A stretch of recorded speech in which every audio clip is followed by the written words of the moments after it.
Alors bonjour à tous, heureux de vous retrouver chers amis en ce début d'année, première journée de 2025, c'est mercredi 1er janvier 2025, 8h25 heure du Québec.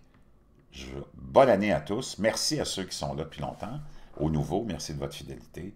Je souhaite tout ce que vous voulez réaliser pour vous-même parce que c'est ça qui est le plus important. Le reste, c'est juste de la distraction, c'est une façon de nous faire perdre notre vie, surtout dans le monde actuel. Je peux te dire une chose, si tu t'attardes et que tu prends tout au sérieux, tu vas perdre ton temps, tu vas être comme le petit hamster qui, dans sa cage, tourne et tourne toute sa vie, mais il n'avance jamais, toujours dans la même cage. Donc, il faut rester au courant de ce qui se passe, il faut être, comment dire, conscient de ce qui nous attend, puis tu sais qu'il n'y a rien que tu peux faire contre quoi que ce soit, mais ça ne t'empêche pas, toi, d'avancer puis réaliser ta vie, tu es là. C'était le plus beau cadeau que tu as reçu, c'est-à-dire toi-même. Puis fais en sorte que tu contrôles ta vie, que tu ne perdes pas ton temps dans toutes sortes de routes sinueuses que le système nous met, que le complexe qui nous gouverne nous met pour qu'on ne se réalise pas justement, pour qu'on soit toujours à leur service. Tu es ton plus grand trésor, tu es là, réalise que tu es un trésor, puis que tu as des ambitions, et que tu as des choses que tu veux réaliser dans la vie, perds pas ton temps, reste, comme diraient les vieux, dans le droit chemin. Parce que comme si on avait peur d'utiliser des fois des termes qui ont une tendance un peu moraliste ou religieuse. Non, on est rendu dans le fond du baril, dans la plus grande perversion en Occident, puis il est temps qu'on se remette à être dans le droit chemin. Puis d'être dans le droit chemin, c'est que toi, tu t'occupes de ta vie, que tu fasses en sorte que tu vives la meilleure vie, la plus noble possible, en évitant toutes les tentations qui sont là, parce que ça aussi, c'est des termes qu'on n'utilise pas, mais c'est là, puis il faut qu'on t'apprenne, qu'on devrait réapprendre aux jeunes à résister aux tentations et à rester dans le droit chemin. Parce que si nous autres, on résiste, on ne sombre pas dans la dépravation, puis qu'on reste dans le droit chemin, puis qu'on se concentre à être la meilleure personne qu'on peut être, la société va changer. Et les politiciens n'auront pas le choix de s'adapter à nous. Ceci étant dit, on vit une époque de misère incroyable en Occident. On est rendu aux États-Unis avec un nombre, j'imagine, je n'ai pas fait le tour ici au Québec, là, puis en Europe, mais tu peux mettre à peu près les mêmes chiffres avec proportion, toute proportion gardée, là, parce que c'est l'Occident qui a un problème. L'Occident est malade, mais très malade. Le nombre de sans-abri aux États-Unis a augmenté de 18% l'année dernière seulement. On serait rendu avec un record de 771 480 personnes, selon un rapport fédéral publié vendredi. Au lieu de nous rassembler autour d'une cause commune, cette nouvelle a clôturé une année électorale. Les sans-abri ont atteint un nouveau record, complètement hallucinant. Donc, ça, c'est aussi une conséquence de ce qu'on est en train de vivre comme dépravation et effondrement de la société occidentale. Il ne faut pas que tu oublies, parce qu'ailleurs, ils sont solides. Les gens sont restés accrochés à leur mode de vie traditionnel, leur foi, la famille, et les enfants, et l'homme et la femme, comme genre. OK? Pendant ce temps-là, je t'emmène dans un endroit complètement cinglé, qui peut être un peu, peut-être, relié aux problèmes et à ceux qui sont dans la rue. Hein? C'est du monde qui ont décidé souvent de finir là, d'autres non, peut-être, la vie t'amène là, mais ultimement, tu es toujours responsable de ton sort. Là, ça, c'est apparemment le dernier endroit libre en Amérique.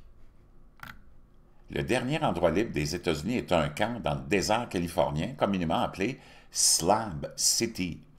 Ici, des jeunes fugueurs et des hippies âgés vivent hors réseau dans des tentes ou des caravanes. Donc, ils sont tous regroupés là, un groupe de gens, j'imagine, qui voulaient faire ça de leur vie, qui ne voulaient pas, peut-être, faire autre chose de leur vie. Tu ne peux pas les juger, mais je ne sais pas si c'est un modèle à suivre, là. Hein? Dans des tentes ou des caravanes. Dans les slabs, il n'y a ni eau, ni électricité, ni règles. Et un consensus général est de vivre et de laisser vivre. Wow! Construit à des fins militaires dans les années 40, le camp a rapidement été abandonné par les Marines. 20 ans après leur arrivée, une nouvelle migration a commencé. Aujourd'hui, 150 personnes y vivent en permanence, supportant des températures atteignant 50 degrés en été. La photographe américaine Rombi Sandoval, 26 ans, a initié, ou intitulé plutôt sa série East Jesus, d'après une installation artistique habitable de la région. Ces beaux portraits reflètent les interactions chaleureuses qu'elle a eues avec la communauté et sa quête d'elle-même dans le regard des Slabbers. Nous avons discuté avec elle de ce projet très personnel, East of Jesus, à l'est de Jésus. Wow. OK. Alors que je photographiais des gens qui, sur Craigslist, pour un ancien projet, je suis tombé sur une annonce d'un gars appelé Dan, ça c'est la journaliste qui raconte son cheminement jusque-là, qui cherchait un moyen de transport pour Slab City. J'ai décidé de répondre à l'annonce et quelques heures plus tard, je suis allé le chercher et je l'ai conduit jusqu'au Slab. Dan m'a proposé un endroit où loger à East Jesus.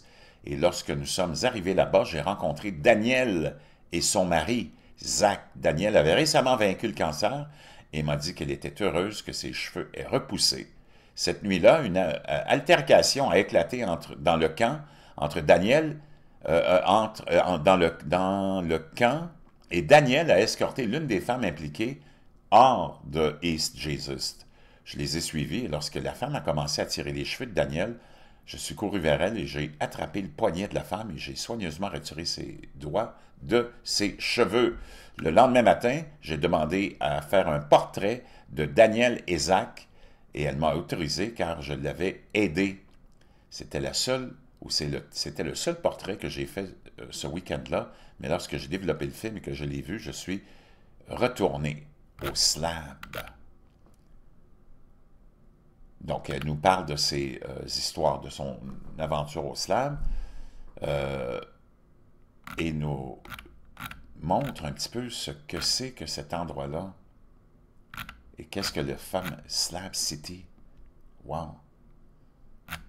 Je peux te dire une chose, on est dans un monde assez particulier, peut-être même un monde qui pourrait ressembler un peu, si on veut, à cet esprit qui habite les sans-abri, peut-être, et qui se sont réunis dans ce coin-là et qui vivent sans être dérangés, j'ai l'impression, par le gouvernement californien. Slab City. Wow! Les sculptures de déchets abandonnés qui composent East Jesus représentent des éléphants macabres faits de vieux pneus, des véhicules post-apocalyptiques avec des jambes de mannequins dépassant des toits de voitures, des maisons de poupées promouvant des théories de conspiration sur la relation de Staline avec les dauphins, et un beau pirate en bois surplombant une balançoire à bascule de 3,6 mètres de haut, et une piste de bowling. Wow! Donc, Slab City.